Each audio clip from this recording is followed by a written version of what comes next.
जम्मू कश्मीर के कुलगाम में शुक्रवार शाम पाकिस्तान समर्थित आतंकियों ने कायराना हरकत करते हुए दो गैर स्थानीय मजदूरों को निशाना बनाया और इस हमले में दो मजदूर की मौत हो गई है। बताया ये जा रहा है कि लश्कर ए तैयबा के प्रॉक्सी संगठन द रेजिस्टेंस फ्रंट ने इस हमले को अंजाम दिया है। बड़ी बात तो ये है कि पहलगाम आतंकी हमले के बाद ये पहली ऐसी घटना है जिसमें एक बार फिर कश्मीर घाटी में गैर स्थानीय लोगों को निशाना बनाया गया है। केलम कुलगाम में कल हुए दहशतगर्दाना हमले में दो नॉन लोकल्स की मौत हो गई है। मजदूर थे दोनों और इनका ताल्लुक छत्तीसगढ़ से था। और हम आपको बताएं कि ये जो दोनों नॉन लोकल्स हैं एक ईंट के भट्ट में काम कर रहे थे यहाँ मकामी इलाके में ही। कल आपने जो ये खबर सुनी या सुन के अभी आप यहाँ पे हैं तो कैसा फील कर रहे हैं, कैसा लग रहा है सर? आपको? थोड़ा डर तो ही है, लेकिन वो अब आप लोग हैं इधर, सब लोग हैं तो उतना डर नहीं है। जी। मालिक भी बोला कोई बाहर नहीं निकलना, कोई बात नहीं, वो दिक्कत करना, अभी कोई वो नहीं है, इधर ही रहो घर में अपने इधर ही। आपने कब सुनी ये खबर कि यहाँ केलम में हमला हुआ? सर जी, हम लोग को तो आज सुबह पता चला, सुबह पता क्योंकि चला। रात का मसला था, तो रात में कौन इधर उधर कोई गया नहीं, तो कौन जानेगा। प्रशासन से कोई आया या फिर कोई इतला देने के लिए इस तरह की कि आप अंदर ही रहिए, नहीं, बाहर मत ये निकलिए? तो मालिक लोग बोले कि भाई इधर ही रहो, उधर माहौल उधर ऐसा चल रहा है तो कोई बाहर नहीं जाना, जी। और कोई बात नहीं। आप अपना नाम बताइए। जी सर आई अच्छा, कहाँ से आप? रायबली सर। रायबरेली से। जी। तो जब ये आपने ये खबर सुनी तो उसके बाद क्या था आपका सर रिएक्शन? थोड़ा क्या? बहुत खौफ तो आया सर के शरीर के अंदर। बहुत ज्यादा खौफ। जी जी, खौफ भी आया सर। जानते हैं आप जो हलाक हुए नहीं हैं? सर, हमको कुछ नहीं नहीं जानते नहीं हैं? सर, क्योंकि मकामी बट में काम करते हैं शायद केलम में। नहीं सर, हम तो यही काम करते, लेकिन हमको मालूम नहीं है सर कुछ। अच्छा, जब आपने ये खबर सुनी कब सुनी, शाम को ही या सुबह? जी सुबह सुन लिया। सुबह सुनी। जी जी तो अभी कैसा लग रहा है, मतलब सर, क्योंकि खौफ काम नहीं हो रहा है यहाँ खौफ पे? तो वही है सर, लेकिन मालिक ने कह रखा है कोई टेंशन नहीं, तुम्हें आप भट्टे पे रहो, आप बाहर मत निकलो, समझ लो कोई टेंशन नहीं है। आप ये बताइए कि कल जिस तरह से वाकया पेश आया केलम इलाके में, तो उसके बारे में कुछ इत्तला आपको मिली? हमको कुछ इतला नहीं मिली, हम्म। किसी तरीके की कोई जानकारी नहीं मिली थी। हम लोग सो गए थे, अभी उठे हैं सो के।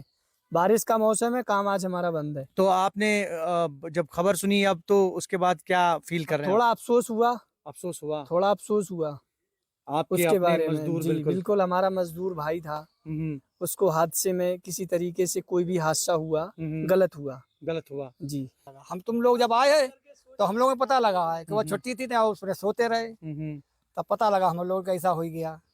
तो मालिक बोला कहीं जाना मत, तुम हिने रहियो, अपने खाओ पियो। अभी कैसा फील कर रहे हैं आप? आप पिलका बस सही लग रहा हो, अब अगले भाई जो हो ही कार्रवाई बस देखी जाएगी। सुन के बुरा लगा ये हादसा सर जी। सुबह खबर मिली हम लोगों को ये हादसे की।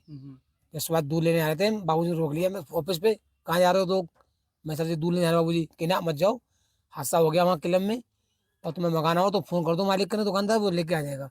जैसा कि उन्होंने कहा कि जो मालिक हैं, जो जितने भी मालिकान हैं यहाँ पे, उनने अपने मजदूरों को अलर्ट कर दिया है और आज ये बैठे हैं, लेकिन कोई काम वाम नहीं हो रहा है, लेकिन खौफजदा है। ऐसे में इन्होंने यही कहा कि जो मजदूर हैं इनके भाई हैं और उनकी हत्या, उनका कत्ल जो है वो नाकाबिल बर्दाश्त है।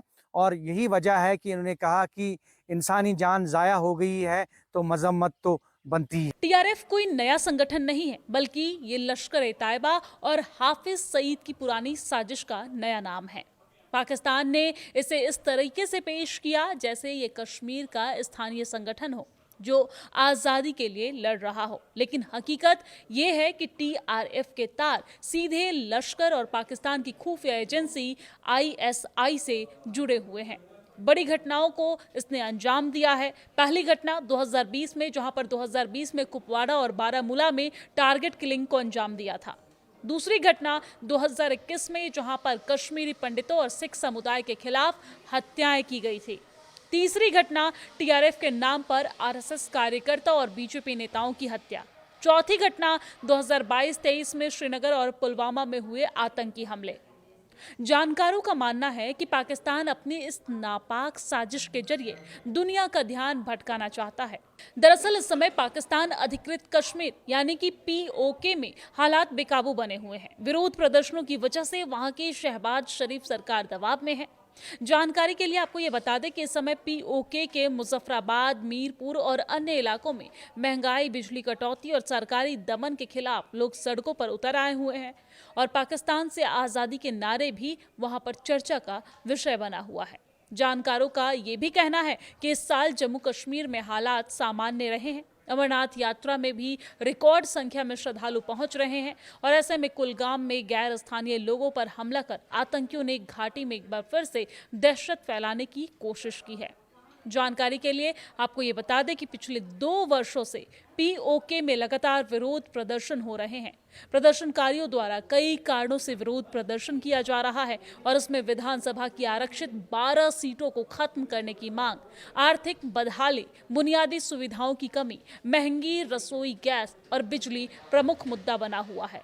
और इसी से बौखलाया पाकिस्तान यहां पर इस तरह की वारदात को अंजाम दे रहा है। हालांकि पुलिस प्रशासन लगातार तत्पर है, कार्रवाई को अंजाम देने में जुटे हुए हैं।